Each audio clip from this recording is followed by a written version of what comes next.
Good afternoon, Las Vegas, and listeners all around the world. Thank you so much for joining us on Live Unleashed. I'm your host, Kevin Lepine, and it has been a very, very busy week for us over at the Hypnosis Show, over at Hypnosis Unleashed. The Hooters Casino, of course, we had all of our shows last week. Some people don't know, but I actually had to have my gallbladder removed.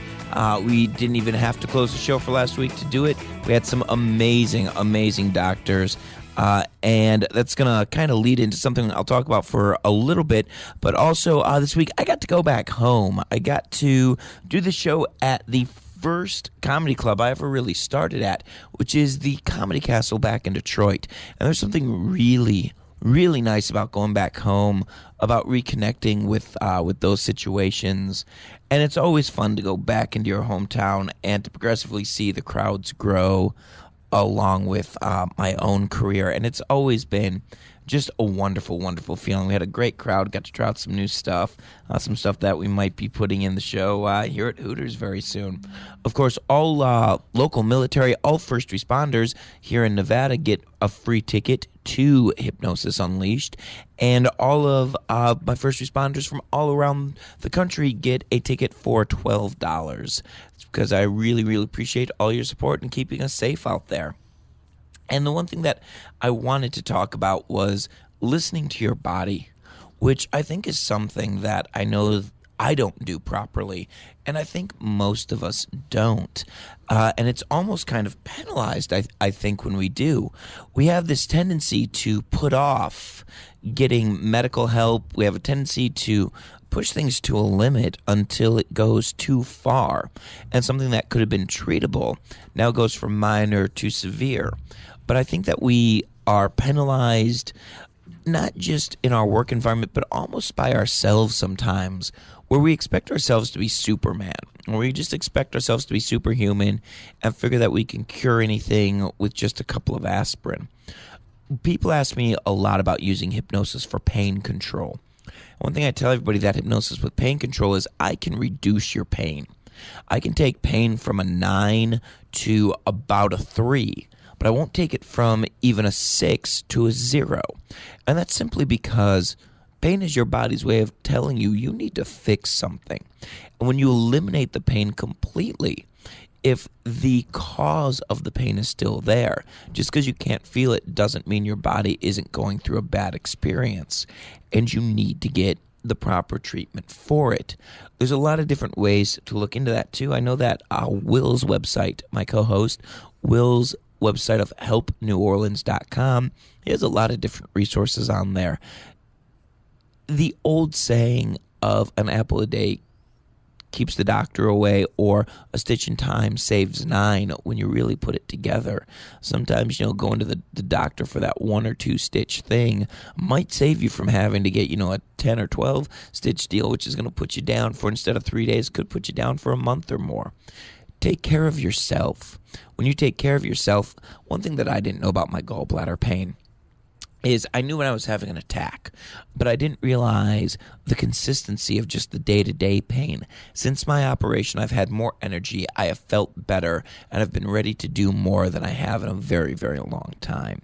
And you can ask anybody who finally does bite the bullet and get something like that done. You always feel so much better after you kick yourself for not doing it sooner.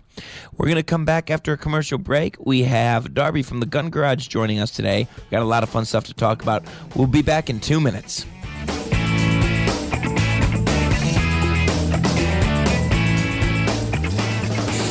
Monday Mayhem is back at Gene Woods Racing Experience Go-Kart Track.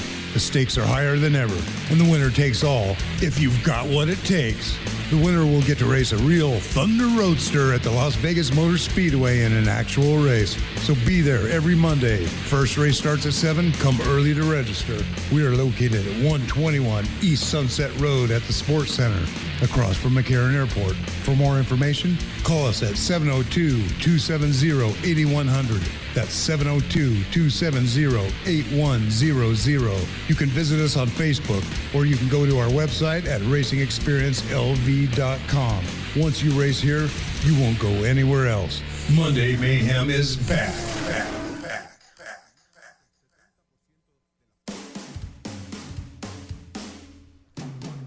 Hey, it's Roxy from the 702 Rock Show, right here at VegasAllNetRadio.com. Listen to my show every Friday, 4 to 5 p.m. to hear about local artists, musicians, fashion designers, and more right here in Las Vegas. So tune in every Friday, 4 to 5 p.m. to hear me, Michelle Roxy Davis, right here at VANR on the 702 Rock Show.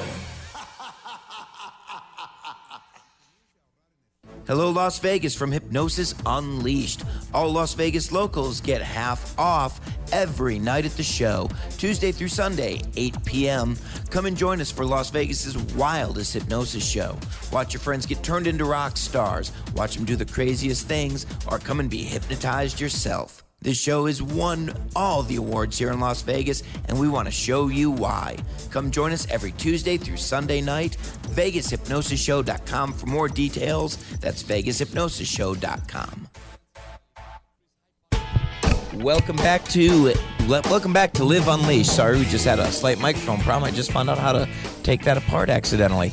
We are joined today by Darby from the Gun Garage. Darby, thank you so much for joining us.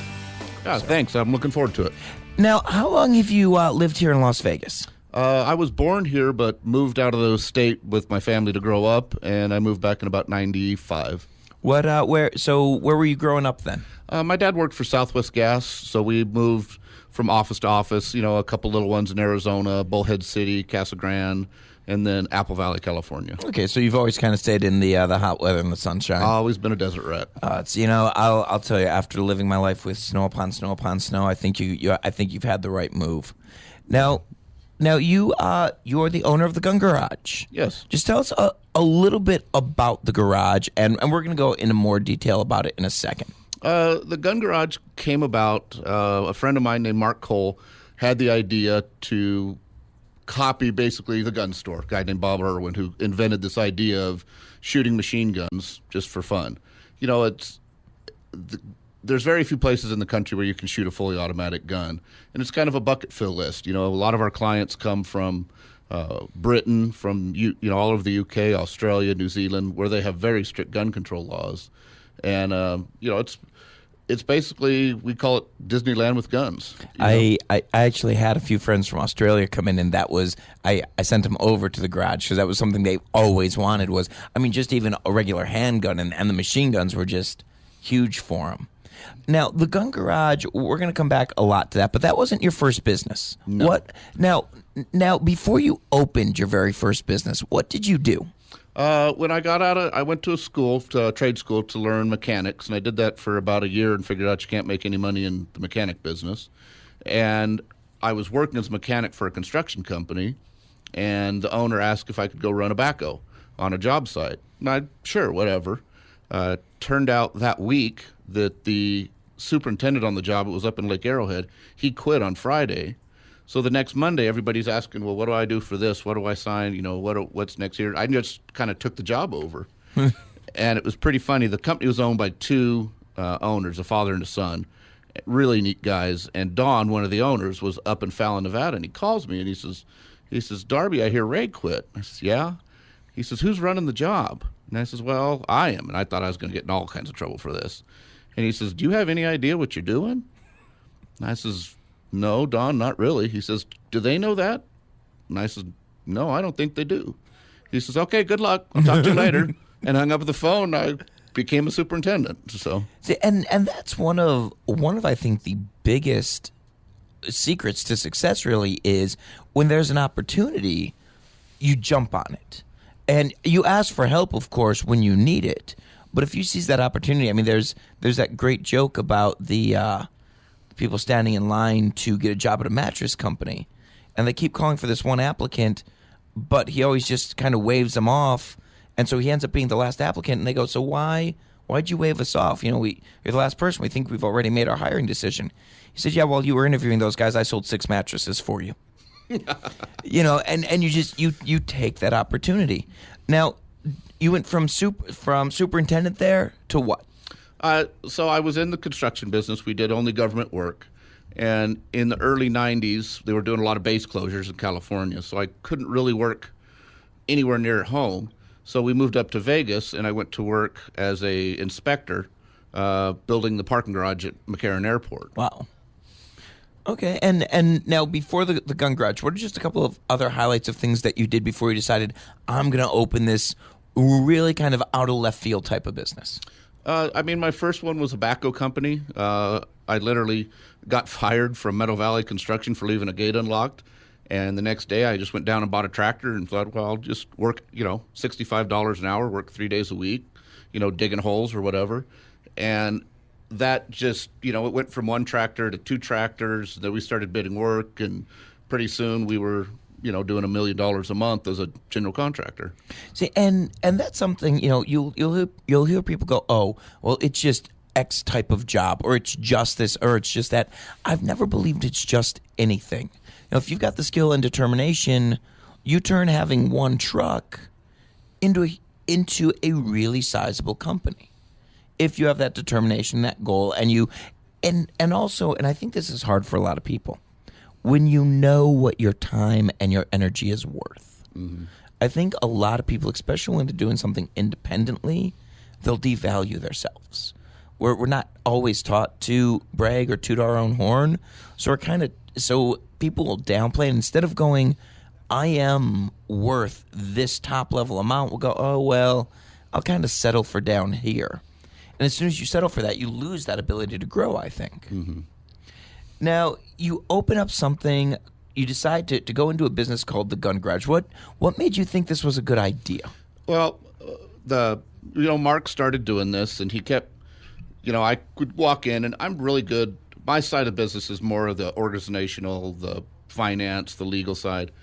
And he kept getting a little closer and closer with the idea, and I was originally just going to be an investor. The joke was I kept telling him, tell me when to write a check. And I was going to invest in the company. Well, I ended up investing in the company, and then thought, well, it's going to be tough for him to open, so I'll spend some time in there and help him and, do some stuff. And then it became such a huge animal, it turned into a full-time job, and then evolved to me actually buying my partner out. And I went from just an investor to, okay, now it's my company. Now, when you start going into something like this, did you have gun experience before walking in the door? No, I'm just like every other red-blooded American. I've got, hunting rifles at home, but I was never into what we call the black guns, the military-style guns or machine guns. And I don't even think I've shot half the guns we have there. It's just not a great interest to me. I did it as a business more than anything. Oh, yeah, and you've got an incredible wall of toys that go bang. Yeah. Now, when did you guys open? We opened the range January 6th of 2012. And you've got an amazing safety rating. Safety is absolute number one. We're the only indoor 5-star range by NSSF, which is National Shooting Sports Foundation. And we really, really try to be safe. Now, what does a 5-star safety rating mean? The 5-star safety rating is everything from safety to quality of the environment to cleanliness to customer service. They look at, it's no different than a 5-star for a hotel. They look at every single piece of the business. Because I think that's one thing. There's two things that I want to talk about with you, because this is what I hear from a lot of people. And the first is, that they are they're terrified to walk in. They think they're going to walk in and they're going to get shot, or like a gun's going to explode in their hand, or one of 1,000 other fears. Do you guys make sure that doesn't happen? These things are really highly maintained. We have a staff that does nothing but maintain the guns. We have numerous of every gun, so at any given time, there's 1 or 2 MP5s that are in for service and cleaning, and we really, really push that. Most of the people, like you say, they've never held a gun in their life. They are terrified when we get in there, and it's our job to make them comfortable. We make sure that we're not. Some of the other gun ranges in town are the very military style, and that's if you're from Britain and you walk in and the guy behind the counter's got 2 pistols and 5 magazines and handcuffs and all that, that's terrifying. We're doing this for fun. This is not supposed to be a hardcore deal. And that is true. Walking into the gun garage is a really relaxed environment. Now, of course, I know that you do have some ex-military working for you, And you kind of get that negative image sometimes of that, commando who can't leave it behind kind of thing. But that's not what these guys are. They're really friendly, really outgoing. I mean, how did you select the staff? We've hired, what was the number? I think 147 people or something over the couple year period. And, it's trial and error. We've got a lot of the staff is very, very knowledgeable about guns. And a lot of the staff came in from the customer service side. So they help the gun guys know how to do the customer service, and then the gun guys teach them what the firearms are. I mean, it's amazing. We've got our gun girls who work behind the counter. These girls are 21, 22 years old, and they know more about these guns than I do. And just talk about the gun girls for a minute, because you've got kind of that image on the billboards as well. You've got these big guns and these sexy women holding them, but they're not just eye candy. No, we make sure that they're as intelligent and as formed about the business as they are beautiful, and they are beautiful. I will definitely give them that. There's some nice girls in there. Because one of the things that I really enjoyed, and I've been out there a few times, and I brought friends out, and I've sent people over there, and one of the things that they all talk about is the staff is never pushy about anything, except safety. That very, very, but the staff is even explained from the word go, these are the safety precautions, these are what you have to do. But, nobody's pushy about what you have to get. And once you're in there, what a lot of my friends have loved is there was never this idea of, hey, you're doing that wrong. It was this, okay, have you tried this? Have you done this? I mean, they helped me shoot and honestly made it a much stronger experience for me just based on the way that I was holding things. And that was huge. How do you get to that level of customer service with these guys? I mean, if you had to sum up your business motto or your business statement, what would you say it was? The experience is everything. I mean, we want everybody to take this away and remember this forever. I mean, I probably spend 25% of my day just on customer service. We get a review card from everybody. I read everyone, TripAdvisor reviews, Yelp reviews, and every time we get a comment, we don't just put it aside. We look at the comment and can we change something? Is there a better way to do this? Where did we miss? If we got a 4 or a 3 on a comment card, what did we do wrong? And half the time, if it's 1 through 5 on the card, if we get a 3, we contact the customer and find out what did we miss. 3 is average. We don't want to be average. And that's a great way to look at it too, is when you really listen to your customers, because word of mouth is always going to be huge. And everybody who comes to Vegas has friends who come to Vegas, and it's always that thing of when you have somebody going to Vegas, you're like, oh, you know what you have to do? You have to go and do at least one of these 5 things. Mm-hmm. And when you can reach out and give that level of customer service, you can really kind of excel at that. And now, I mean, there are so many different packages that you guys offer. And I don't even think package is the right word. I think experience is better, because you'll take somebody who's never fired a gun before.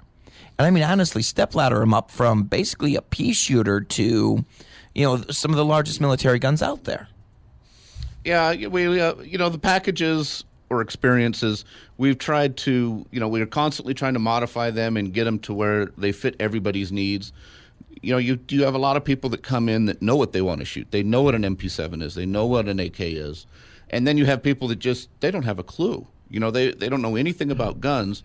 So that's where the gun girls will try to educate them. And, okay, this one is really cool, or this one is maybe a bit much for you, or do you want to do this? Or and that's one of the biggest parts of the experience, is that selection of the firearms. And I think one of the big misconceptions, because this is something that I heard a lot, was, I'm not going to spend this money just to fire a gun for 30 seconds. That's not what it is. If you're getting one of the packages with a couple of machine guns, a couple of handguns, this isn't a 30-second experience. Just kind of let the listeners know, what is it like? I mean, what can you expect walking in the door and doing something like that? You walk in the door and, it's a nice big white waiting room, And you'll go up and you'll go through the selection of the firearms and review the packages and kind of get educated on what this gun is. And, the Tommy gun came out in this year, and, this is a Russian gun or so on and so forth. Then once you pick your selection, usually there's a couple minutes, maybe a 5 or 10 minute wait where you can wander around the store, and we've got merchandise like anybody else and trinkets and that type of thing. And then the range safety officer will come out. He'll give you a safety briefing and then take you in, and he'll take one at a time. This is this gun. This is how it works. This is the safety. I mean, by the time you leave there, you could operate an MP5 by yourself. It's not just here, pull the trigger. You understand how to load it, how to fire it, how to put it on safety. We make sure that everybody gets a very full experience. Yeah, and I think that leads a lot to safety as well, because when you understand what an object is, you're not afraid of it. When you're not afraid of it, you're less likely to do something really stupid with it your first time as well. Although I'm sure there's plenty of people who, but that's just it. You have that safety officer right there with them. So I've never been in a situation over at the garage where there wasn't a safety officer with like every 2 or 3 people maximum. I mean, a lot of times I've seen it's even been 1-on-1. There'll be a safety officer or a gun girl in there with a 1-on-1, making sure that everybody is comfortable, that they are doing things safely. It is always a 1-on-1. Okay. I mean, every person that comes in that gets a experience, they will deal. If they're a group of 3, 2 of them will stand back and watch, and it is 1-on-1 going through the guns. Now, our local customers, of course, they're experienced shooters. They know what they're doing. We kind of go ahead. You're fine. We don't sit there and hound them for every little thing because they know what they're doing. But the machine guns, we are very right on top of it. Making sure that the gun is always pointed down range. The customer's really never in possession of the firearm without that range safety officer within a foot or so. But I've also seen your instructors with some of the local guys really helping them, giving them pointers, getting them ready for like advanced classes, getting them ready for different target shooting events. I mean, really doing some nice hands-on coaching. Oh, absolutely. And it's, obviously there's no charge to it. If a range safety officer sees a local and he's doing something, wrong or not the best way, he'll go over there and say, hey, try this. This is a better way to do it, better way to hold the gun or whatnot. Yeah, and it's really impressive. I mean, they can take somebody basically from a kindergarten class with firearms all the way up to, a master's level class, depending on what the person is there for. And that's also a big thing. This isn't just an opportunity for tourists. This is very much also something locals can do and locals do experience. Yeah, we definitely work with the local clientele. They're who we need in our life. Because you come to Vegas to see a friend. What do I do? Oh, well, go over here. We don't want to be known as a locals only gun range. In fact, our new range, which we're getting ready to start building on, we're going to have ranges dedicated just for locals. So they're not shooting next to the machine gun. So they have more of a peaceful environment to do their shooting in. And one thing that I was also really impressed with is certain groups that you've had in there. Like I was there one time when you had the Special Olympics coming in. Yeah, we did a big deal with the Special Olympics, and it worked out great. We work with Opportunity Village, Special Olympics. We definitely want to give back to the community. They made us who we are. We owe it to them. And that's always really impressive. I mean, of course, even with Hypnosis Unleashed, I've done stuff with Opportunity Village. I think those guys are phenomenal. We've helped out the Shade Tree. Anytime Make-A-Wish asks for anything, I've never known any human being cold enough to ever say no to that group. I think that's like automatic death if you say no to Make-A-Wish. Right. But, you do a lot of that stuff to give back. And, people don't really always put that together, a firearm range and the community. But it's more than just guns for you. Right. Well, like you bring up the firearm range, getting involved in different charities and this and that and the other. We've actually had charities that said, oh, we can't because you deal with guns. Susan G. Komen won't take money from us because we're a gun business, which to me is ridiculous. Just, we're selling a legal product. We're not doing something wrong. Why would you not accept our accept our money. And especially when you're talking about having that 5-star safety rating, it's not like you're letting guns leak out somewhere. Everything that you guys sell, I mean, you are really, really careful about selling it, doing it right, following all of the legals on everything. It almost gets a little bit silly with some of the people who don't understand how much goes into that. Well, and that's the one place that gets us somewhat in trouble with customer service is the retail sales. If they have any feeling whatsoever that this is what they call a straw purchase, where you're buying the gun for somebody else who can't legally have it, or the person looks like he may be suicidal or something like that, anytime our guys smell anything fishy whatsoever, they just absolutely refuse to sell that person a gun. We're very careful about that. It's kind of like that bartender's right to cut somebody off if they've had too much. Exactly. And it annoys people. The funniest thing, I bought a gun in the store last year, and they wouldn't sell me a gun because my license has a P.O. box on it, not a physical address. I had to have legal ID that had my physical address. And I'm the owner of the place, and they still wouldn't waive it. They says, no, go fix it. But that's beautiful, too. I mean, one of my favorite examples of somebody who went out of business, it was a bar owner. And this was in New Orleans. It was a 24-hour bar. And the next morning, the owner comes back, and he had been there quite a bit the night before. And the overnight bartender was still in there waiting for the owner. And the owner's like, what do you need? Bartender goes, oh, here's your tab from last night. It was like $3,500. He goes, yeah, you were buying drinks for everybody. This is how much you owe the register.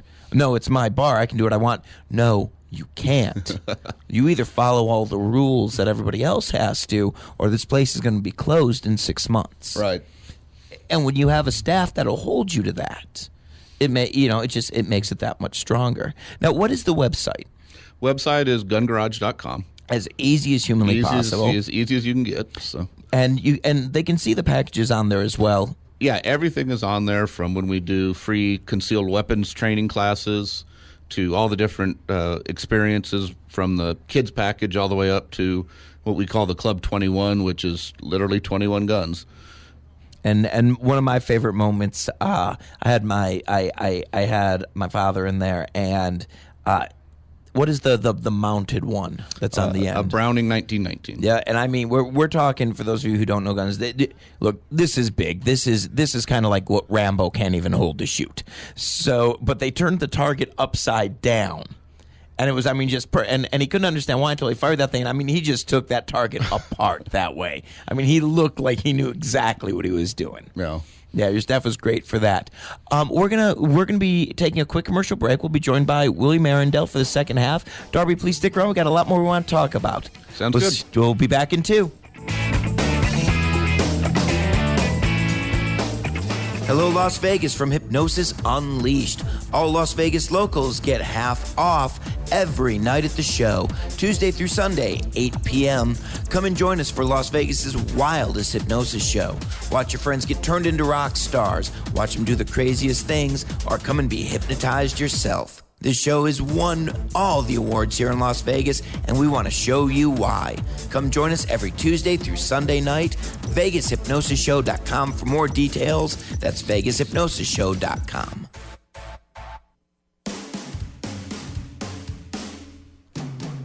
Hey, it's Roxy from the 702 Rock Show, right here at VegasAllNetRadio.com. Listen to my show every Friday, 4 to 5 p.m. to hear about local artists, musicians, fashion designers, and more right here in Las Vegas. So tune in every Friday, 4 to 5 p.m. to hear me, Michelle Roxy Davis, right here at VANR on the 702 Rock Show. Monday Mayhem is back at Gene Woods Racing Experience Go-Kart Track. The stakes are higher than ever, and the winner takes all if you've got what it takes. The winner will get to race a real Thunder Roadster at the Las Vegas Motor Speedway in an actual race. So be there every Monday. First race starts at 7. Come early to register. We are located at 121 East Sunset Road at the Sports Center, across from McCarran Airport. For more information, call us at 702-270-8100. That's 702-270-8100. You can visit us on Facebook, or you can go to our website at racingexperiencelv.com. Once you race here, you won't go anywhere else. Monday Mayhem is back.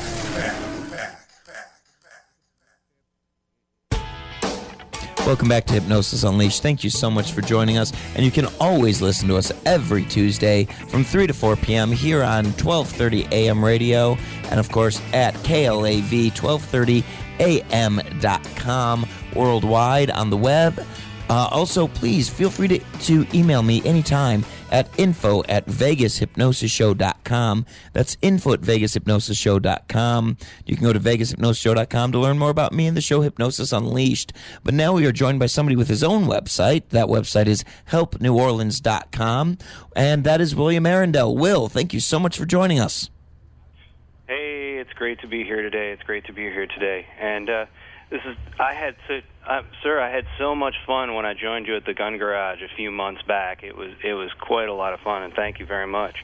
I just want to go back and ask you, I love these. You talked about earlier a make or break moment, and I love these kind of make or break moments because it kind of brings together who people are. And you said, the boss had called you, and they said, who's running the job? And you said, me. He hangs up the phone, and now you're kind of left with running this job. What went through your head at that moment? I was about 19 years old, and, I was always a company man, and I did what I needed to do. I didn't really even put much thought into it at the time. It just needed to be done, and I did it. And so you really didn't think about how nerve-wracking it might be, or that it's a construction site, somebody could get killed, or any of that. Not really. I think maybe it was ignorance from youth, but I just took the thing and ran with it. Well, sometimes ignorance is a key element to success. Not knowing that you can fail sometimes allows people to succeed at a lot of things. Let me ask you another question. Were you a good student? No, I graduated high school with a 1.06. I barely got out. Yeah, I see this a lot, that people, sometimes very successful people, were not very good students. What did you struggle with in school? I just didn't fit. I wouldn't want to go to school, and I remember sitting in an economics class and the teacher telling us, how to get rich and this and that and the other, and then after the class he wanted me to fix the air conditioner on his 1978 Toyota, and I'm looking at it, I'm thinking, I'm 16 and working at a garage and working as a mechanic, and I'm making more than you. Why am I supposed to listen to you in class? And I just didn't fit in the classes. I just never went, was the first problem. Yeah, and so they weren't really of interest to you, but working on cars was. When did you get interested in working on cars? Pretty much my whole life. I mean, it went from tearing apart my go-kart to tearing apart my bicycle, and then up to a big motorcycle, and then to a car. I enjoyed the mechanical side of it, the engineering side of it. Yeah, and there's not much in school about spatial relations and how to put things together, and so I can imagine you found memorizing history facts absolutely boring. And the funny part is, now I wish I had done it. Now I have such an interest in American history and that type of thing. Now I regret that I didn't pay attention, and I want to learn the stuff. And I had that problem, too, in school, where because I didn't have a way to practically use what they were telling me was important, it just didn't work for me. Of course, then as soon as I left high school and started building some different things, I'm like, oh, God, I wish I'd have paid attention in geometry, because then you have to kind of teach yourself and figure it out. And that's definitely, I look at things, and I'm trying to do things mostly mathematical, and I know there's a much easier way to do it, but I never learned it. Mm-hmm. And I'm not advocating that people don't go to school, but I am interested in this part of the story, because a lot of times I talk to parents who are really frustrated with their children and how they're doing in school, and they're so grade focused and so obsessed with grades. And here you are, somebody who's been pretty successful several times over, and your grades weren't so good. And there's you were you were an example of a different kind of intelligence that didn't really mesh with the school system. How did your parents react to that? You know, my poor mother fought every day trying to keep me in school. I think they had her number on speed dial. I mean, she was there every other day, and she just would not give up. I mean, at my senior year, she had me in night classes from 8 o'clock till midnight to get enough hours to graduate. And she would take me to the classes because I had a car, and she knew if I drove my own car, I would leave. So she would pick me up at midnight. And I mean, I'm very proud that she actually got me to graduation, that I can say I have a diploma. I was not a dropout, but it was definitely all due to my mother. And I can also jump on that really quickly, is every once in a while when your brain works in a different way and you don't feel comfortable in one position, it is really nice when you have that person in your life who will push you and will go, you know, I really do need you to get this accomplished. And you don't always appreciate it at the time, but yeah, in hindsight, it's invaluable. Right. And, you know, Go ahead. I was going to say, and your mother's diligence seems to be one of the things that you inherited from her, and although it might have been annoying to you in school, it's the one thing that really kind of got you on the construction site taking that initiative that she was always taking with you and allowed you to go forward with this business as well. Right. Well, and that's like my kids. You know, my son is unbelievably independent, and he won't take help from anybody, and you know, he fights and fights and fights, and it's something that it's a pain in the butt for me now, but those are the type of qualities that he needs in the real world. You know, nobody's always going to be there to help you. You need to be able to figure it out on his own, and it might be difficult for me to deal with now, but it'll be wonderful once he's older. What do you think are the qualities that people need in the real world to succeed, and what are the qualities you think in you that helped you best to succeed? You know, you obviously have to believe in yourself. I mean, that's the absolute number one. And in the self-employed business, the biggest mistake I see people make is a failure to commit. You know, they want to keep their day job while they're working on it. Sooner or later, you just have to jump off the cliff and run with it. And they don't all work. I mean, sometimes you fail, and a friend of mine told me something one day, and I think it's a great statement. He says there's no harm in going broke, but there's harm in staying broke. You know, I mean, if you fail at a business, just pony up and start over on a different one. And I've always felt as long as you don't fail the same way twice, you're going to succeed. And I know, Will, that you and I can remember an exact conversation we had with somebody who was all determined to be a singer, except he kept missing gigs and rehearsals because he was busy being a short order cook. And it really came to that moment. And we're talking about somebody who was really talented, who could have accomplished something. But in that moment, it's that question. It's, look, are you going to be a singer or are you going to be a cook? What are you going to put your energy into? Yeah, you have to just take that leap of faith at some point. And like I say, they do fail. I mean, one of the best lessons I had was going through the failure of a business. I learned more from that than probably anything. And if nothing else, the lessons that you learned. Plus, and I talk about this a lot, when that business failed, you didn't end up homeless, you didn't end up starving. There's always a way to bounce back. Right. You just have to reinvent yourself. And what do you think were the biggest lessons from that business failing? You know, probably the biggest was overgrowing the business with poor management. You know, I had the thing, you know, my goal was to double revenue every year, which, you know, after a couple of years gets pretty difficult, but I kept striving for it. And I didn't spend enough time having a management structure in place and tried to do everything myself. And you can't micromanage. You have to be able to delegate authority. And even though people will make mistakes, you've just got to believe in them and let them make the mistakes and move forward. And somebody very, very close to me, he has a business that he had grown to a very, very successful level. I'm not going to say it plateaued at that level, but it was pretty much staying there. And it was that moment that he was able to go, all right, I've hired the right people. I've hired the right managers. They know what they're supposed to do. And it was when he kind of opened the reins on them and said, go do your job and stop micromanaging them, that the company did almost double in a year. Yeah. Well, and that's, it's the joke around the gun garage is I think they would just as soon me not be there. I mean, I've got it down to where I have such a good management staff over there that basically they really don't need me. They've got me there to sign checks and do some analytical work. And other than that, I can stay out of it. And that's really the right way to do it. You've got to give the people, you've got to buy or hire good people, and you've got to give them the authority to do what they do.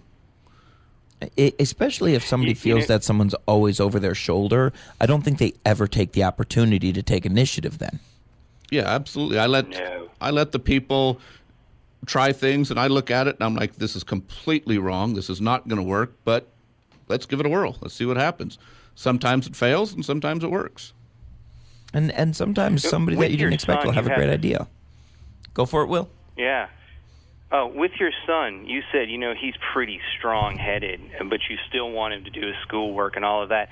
How do you balance that with, trying to get him to do what he has to do, but still kind of appreciating the fight in him? Well, I take education very seriously now because I didn't have one. And I've had them in private schools their whole life, and they're very advanced schools, and they're very difficult, and my son has gotten bad grades and he's struggled, but that struggle is probably one of the most important lessons he's learning at school. I mean, he's not going to use algebra or American history, but he's going to remember the struggle and the fight to succeed. What is his GPA? I don't even think I think he's finished with about a 2.0. Okay, but saying that he's got a 2.0, that's not a bad thing, though. Because he's earned that 2.0. He's worked his butt off for that 2.0. I mean, tutors and staying after school and going in early. I mean, he has put forth amazing effort. And sometimes, I mean, for some people, getting a B+ isn't good enough because the skill set that they have dictates that they should get an A. And for some people, you get that C. And that is a C you have earned because your specific skill set says, well, you probably should have only gotten a D on that. Exactly. And when you work and you achieve that and you put in the hard work and you did pass, that's an amazing feeling. That's not a participation ribbon. That is I earned every grade I've gotten. I absolutely agree. I mean, like my daughter, some things, if she got a B, I'm mad at her because she deserves an A. But there's some subjects, everybody's different. Some people can soar at one given thing and just have no ability to do the other. I mean, my son just does not have a mathematical mind, and every day is a struggle. And I think that leads more to self-esteem than anything else. Self-esteem isn't always winning first place. Self-esteem is knowing I did better today than I would have yesterday. Yeah, and he's fought with it. He's definitely got some of that feeling that I'm not good enough, and I appreciate that because I dealt with that in school, and, I keep telling him that, I think I kind of helped you with that not good enough. I'm sorry? What, Will? What do you think helped you over the years with that not feeling good enough? I left high school with a very low self-esteem, and I ended up going to a mechanics school, and the mechanics school was something that I was finally interested in, and the mechanics school had 13 different phases. And every phase, they would have a student of the phase. The best student in that, in a phase was engines or transmissions or whatever. And through the 13, I got 11 of the 13, one student of the phase. So once I got into something that I was interested, I figured out that I can excel. And, it completely changed it. Once you've been beaten down for a while, you just need to find your success place. And this is me having one of those you kids get off my lawn moments and feeling old, but I'm very disappointed in a lot of high schools nowadays because I remember when I was in high school, my high school had an amazing shop program where if the teacher gave you a letter, you could get hired at any garage around town at the time. But as we have gone to these, standardized testing, we've lost a lot of the liberal arts. We've lost a lot of the hands-on stuff. We've lost a lot of what would be the actual job training for people who would enjoy doing that. And it's unfortunate because I think we've aimed at, and I read this somewhere too, where a high school's job is to get you ready to go to a 2-year college, which Right. isn't the goal of a lot of people. Well, and I agree that, the United States has definitely changed from teaching trades and that type of thing to they're trying to make an academic out of everybody. Clark County School District does have these technical centers. There's 4 of them. My daughter actually attends one, and my son's going to attend one as well. And they've got a few programs that I don't think are very good, but a few of them that are a true trade training. I mean, at Southeast Tech, they have a cosmetology and hair type class. When you leave there, you're a licensed person. You get your 2,000 hours. I mean, you can walk out of there and go get a job. I mean, my son's going to go through automotive. Do I see him being an automotive mechanic his whole life? No, but he's going to learn a skill set. And it'll open his world up to other things as well. Right. Now, Will, we got. I know that you wanted to talk about something last week, and we had to. We were just on such a time crunch with everybody we had on here. What did you want to talk about health-wise? This week I want to talk a little bit about Asperger's disorder, and these are people who have difficulty with the use of nonverbal behaviors such as eye contact and body language. Asperger's is something that occurs in a small percentage of the population, and these are people who can say things that can be very inappropriate, and they can't read the social signs around them. When they're taught to read the signs, they can do it, but people with Asperger's, it's not something they do naturally. To dig a little deeper with Asperger's, they have difficulty responding to peers emotionally. A lot of times people with Asperger's are said to be into themselves or to be selfish when they're really not. They just miss responding to the social cues. They do have empathy. In older individuals with Asperger's, they have difficulty, because they have difficulty reading the social cues, they're really confused about how to interact with people around them and confused by the social conventions. When people with Asperger's are younger, they really tend to respond to negative attention because they miss the negative looks that everybody's giving them or the social cues that tell them that's not okay. People with Asperger's, they can lack a spontaneous interest in peer interactions. They appear to have a one-sided approach to others and be very confused when other people don't respond to what they're doing. They have repetitive behaviors, such as hand flapping. People with Asperger's are intensely interested in one topic or hobby and get so involved in it that this can cause issues with their job and their social life. They have a really hard time distinguishing between relevant and irrelevant information. So in a conversation, what will happen is they'll take a small social cue and be off on a tangent that seems to be confusing to everybody else. They can be very inflexible with routines. They can be very frustrated when you disrupt their routines. Now, this doesn't count for very little children. I'm sorry to do this, but I'm going to interrupt you for a second because there's an important question I want to ask, and I swear to you this is not me being a jerk. But what is the difference in 1 or 2 sentences between somebody with Asperger's and a jerk? I'm going to get to that actually. Okay, perfect. And actually, some of this is here in the things that I said, and that's that somebody with Asperger's really has deep down mental issues and different connections in their brain. It's a part of the autistic spectrum. People with Asperger's don't have language delays or cognitive delays than like people with autism do. In my experience, I found a few people with autism do tend to focus on different senses. In other words, they may be very focused on touch or sounds. Much like autism, I found people with Asperger's have increased abilities in one area and decreased abilities in others. So people with Asperger's may have a photographic memory, and that's because the connections between parts of their brain are increased, and this causes, in some ways, decreases in other connections in their brain. So if you watch what they call the connectome in the brain, it's actually different than other people. On the other hand, so people who can memorize a piece of sheet music may also have a hard time memorizing numbers and maybe terrible directions. What's important to note about people with Asperger's and autistic spectrum disorders is that it's a collection of disorders that look relatively the same from the outside, but they have very different experiences of people on the inside. The experience of someone who has Asperger's disorder is often they're often confused by everybody around them. They're frustrated. And each time they try and go into a social interaction and act differently, it doesn't work because their brain's not naturally reading the nonverbal responses that we all read because those connections in the brain aren't the same as other people's. Their point of view is sometimes they're just having fun and all of a sudden everybody's offended, and they tend to be really confused why. And they tend to be, because they tend to be so much more focused on what's going on inside their head and their daydream, and they're in a daydream world, this is why it's difficult for them to pick up the signs they need for social change. People in a close relationship with Asperger's syndrome often don't understand why they keep collecting the things in the house.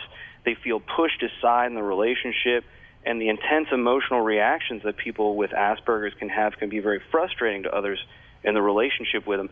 Because also what happens is once they have that interaction, and maybe there's yelling, screaming, and a fight in a marriage, the person with Asperger's may have to disappear into a room for a couple of hours to calm themselves. A common question I get about Asperger's lately, especially after Sandy Hook, is, are people with Asperger's dangerous? And the answer to that question is no. They're not. Unless it's combined with other mental issues that would make anyone else dangerous, these people are not inherently dangerous. They tend to be too into themselves, and they really have to be pushed in a severe way to be dangerous. Sometimes people with Asperger's, also they can have intense feelings about objects. In other words, they can feel a little bit, you know how we talk about cars and like she and he. Well, they really take that to another level. And sometimes they can react a little strangely when you throw those things away, and it can be very intense for them. So to answer your question, Kev, it's really about those differences in the brain. And so it's not a matter of can't or won't. It's a matter of can't, because they're wired a little bit differently than the rest of us. Although a lot of times in schools, they're really kind of treated as if they could when they can't, and that causes a lot of problems in the schools. And you can Any get other more. questions? Now you can get more information about this on your website as well. Correct? Correct. Perfect. Guys, thank you so much for joining me. Will's website is helpneworleans.com. You can always go there. You can now, can people email you through that site, Will? They can. Perfect. Anytime any questions you have, drop Will. The answer may be just to direct you to somewhere else, but he's always happy for those emails. You can email me at any time at info@vegashypnosisshow.com. Darby, thank you so much for joining us. The website is, of course, gungarage.com. People can also call you. The information's on the website as well. They can book their experiences anytime. It is a great, great way to spend an afternoon and an unforgettable experience. Thank you so much for joining us today. Guys, my name is Kevin Lepine. Thank you so much for joining us. Have a great week. We'll talk to you soon.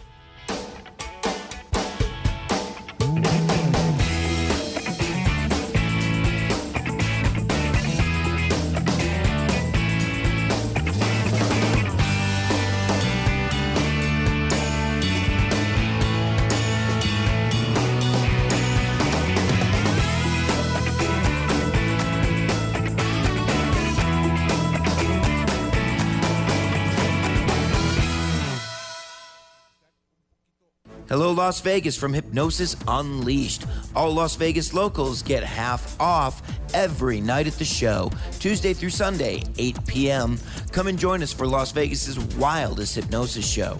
Watch your friends get turned into rock stars, watch them do the craziest things, or come and be hypnotized yourself. This show has won all the awards here in Las Vegas, and we want to show you why. Come join us every Tuesday through Sunday night. VegasHypnosisShow.com for more details. That's VegasHypnosisShow.com.